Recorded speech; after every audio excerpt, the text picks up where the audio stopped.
Okay, any questions, anyone? So Brian, can you tell us what do you mean by play value? You mentioned play value.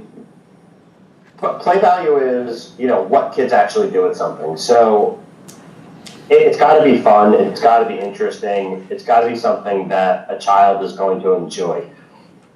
As an adult, think of it as like the experience. If you went to a restaurant and the food was terrible and the service was bad and it was very expensive, you'd walk out and you'd say that was a terrible experience. For a child, it's the same thing. When they do a toy or play with a toy, they want to have fun, they want it to be interesting, and their parents are going to look at that and say, for what they paid for it, they felt like they got their money's worth. Okay. Any questions, anyone? Yes? How old are the customers, the target customers? Okay, the question is, Brian, how old are the customers? How old are you? For the Smithsonian line, our core is really kids 6 to probably 10 or 11. That's not to say that we wouldn't be open to something that was younger. Generally, over the age of 11, kids are really not playing with toys. Because they have switched to iPad or iPhone or a Galaxy. My 5-year-old's already switched to an iPad, but that's our industry's flat.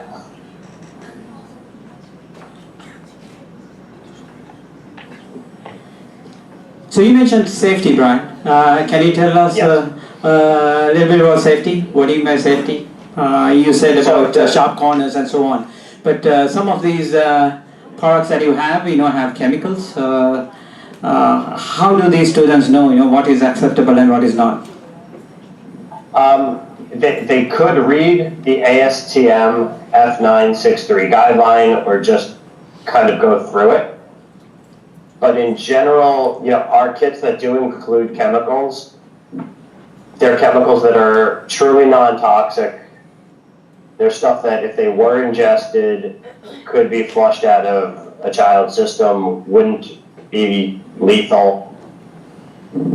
So when looking at chemicals that you might want to include, think about that. Like you couldn't include chlorine bleach, but you can include things like vinegar and baking soda because they're essentially chemicals but are safe.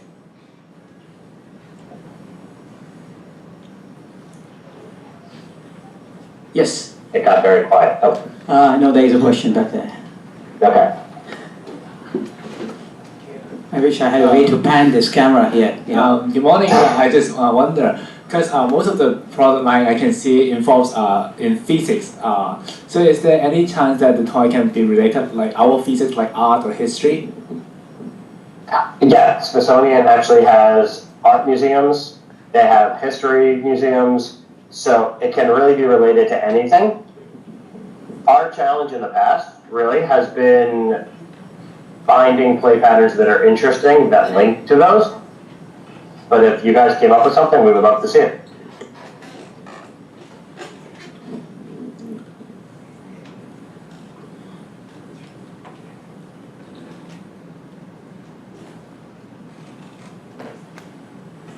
Question? Yeah. Okay. I just heard that you are also producing some of the electrical toys. Could you please show some example of them? We do, in Smithsonian range, we have the Airworks, which is electronic, JetWorks model, which is also online. The crystal growing kit that we have has an electronic base in it. So those are the kind of things that are in electronics there. But we've also done things in the past with TV programmable games, where the controller that plugs into the TV and has all the games in it. We've done radio controlled. We did a line of home video game machines. We'll pretty much do anything.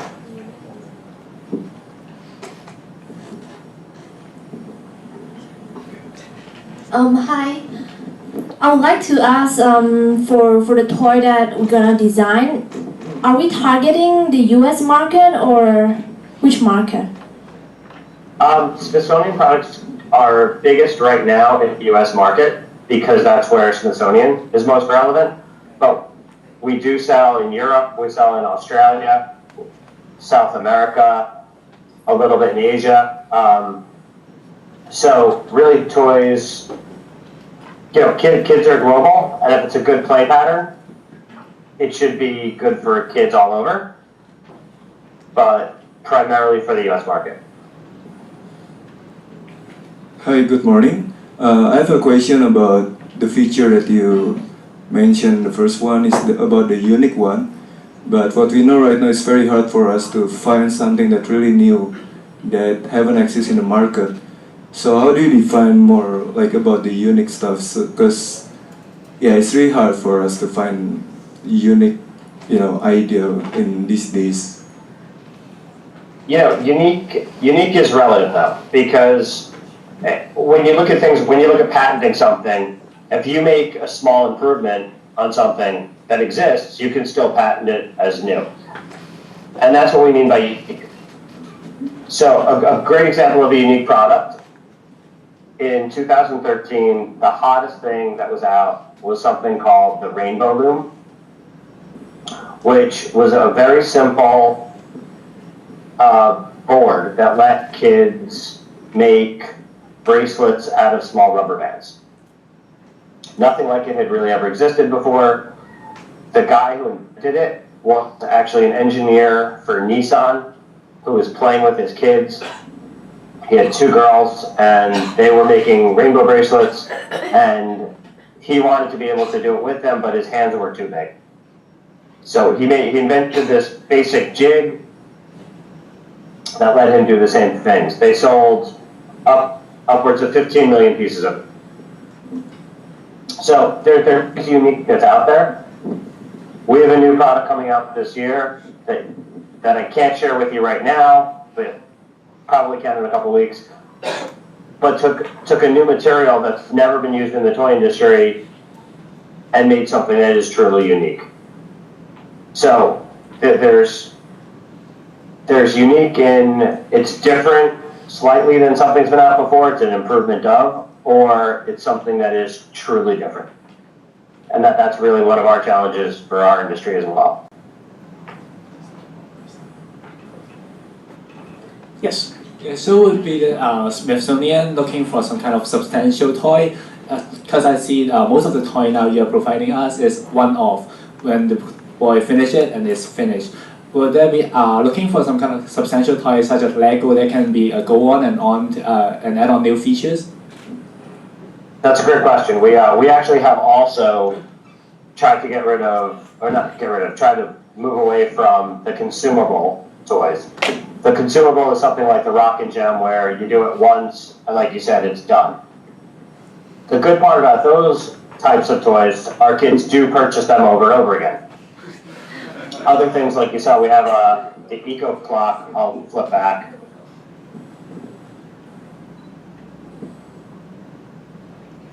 Or the Motorworks, once you build it, you have it to, kind of keep in display forever. Or the Eco Dome Habitat, you can, use over and over again. Crystal growing is done, but the time capsule is something that can be done, multiple times.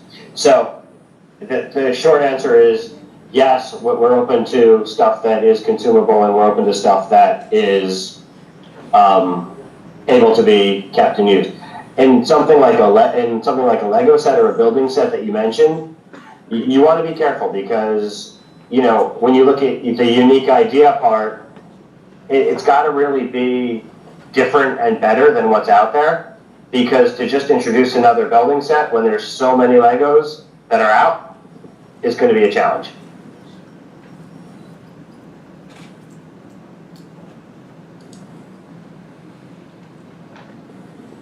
Can I make a request? Can you please everyone stand so that Brian can see how many people are here, because right now he cannot see that. I can see what's on the screen. Can everyone stand, Does that, can you see how many people we have here? I can, that's excellent. I think you didn't see, you only saw their heads, you know? I've been my assistant. Hi. Good morning.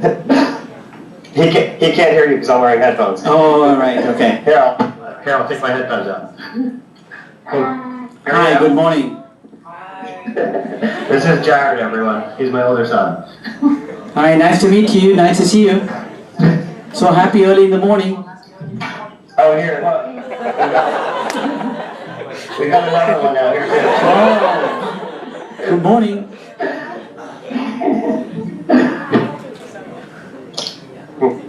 That's 6:30 breakfast here. So we have about 55 people here. You can see how many you have, right? That's excellent.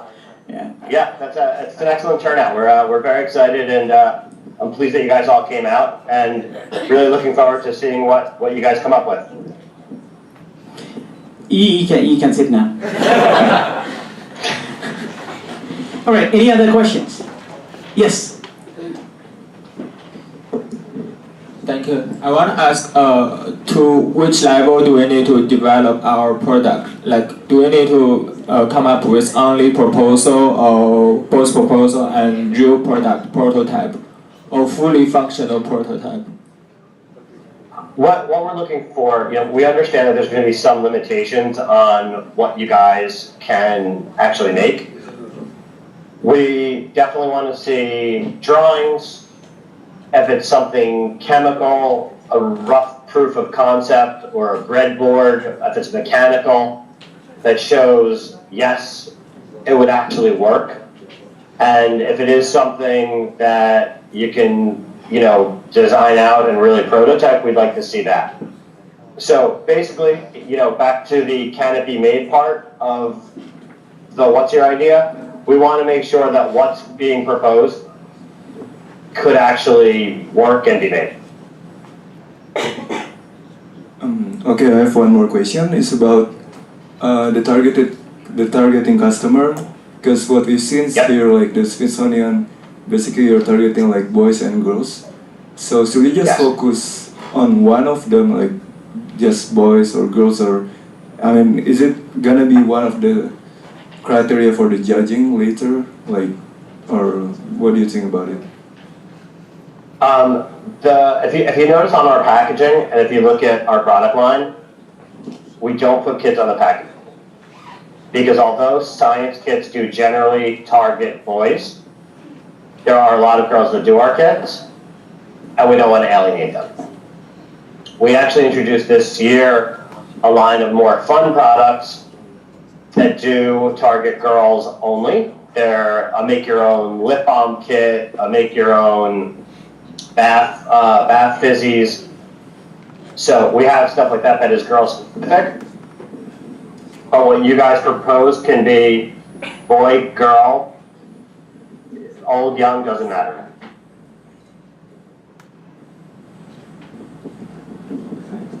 And I guess to answer the second part of your question, in addition to myself and Professor Ravi and our engineering team reviewing the submissions, we actually have a group of children that are going to also evaluate the idea, and they're going to pick which one they think is the coolest.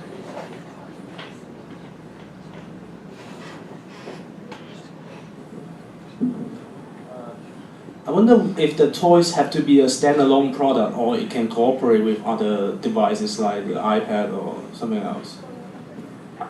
There's a bunch of iPad stuff that's out there. They do work. It could definitely be something that worked with the iPad, but you would need to think about how to develop the app and make sure that it was truly unique and special. The other issue with kind of the iPad experience is the experience that kids get from playing with their iPad tends to be good on its own. So just adding something that's, that links to the iPad, it really has a reason for doing so.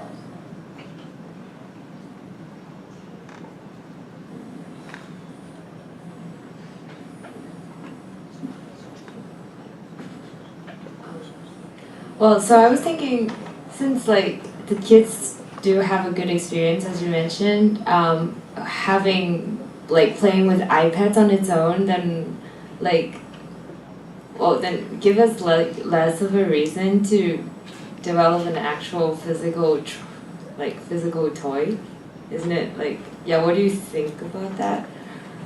That's a great point, and that's one of the reasons why our Smithsonian line has actually been doing very, very well the past couple of years. The experience that kids get from playing with our Smithsonian kits can't be duplicated on an iPad. So when you grow crystals, there's something really magical about actually mixing something in a container, leaving it on your kitchen counter, and checking back every day, and a week later having crystals that grow. Doing that on an iPad isn't the same thing. It's just a picture. Building a model of a working engine and actually putting it together and feeling it work and seeing it move is more special than just doing it on an iPad. Versus the remote control car industry is actually down, because when you look at the racing games that you can play on an iPad, they're insane. You can drive, any car that you want to drive, change the color of it, skid it, jump it, blow it up. So that's a play pattern that is better on an iPad. So when you're thinking about ideas, that's a great thing to think about. Would be better as an app. So what you're saying is that something very valuable is the interaction part, and that's something we should focus on, is that right? Yes. The experience that the kid is having, there's got to be a benefit to it being a real life thing.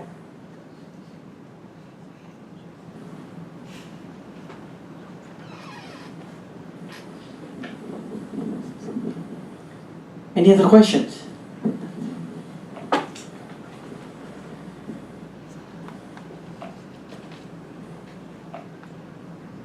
No? All right, I guess, Brian, can you join me in declaring this science toy competition open as of now? Yes, the science toy competition is open, and we look forward to seeing your submissions. Thank you.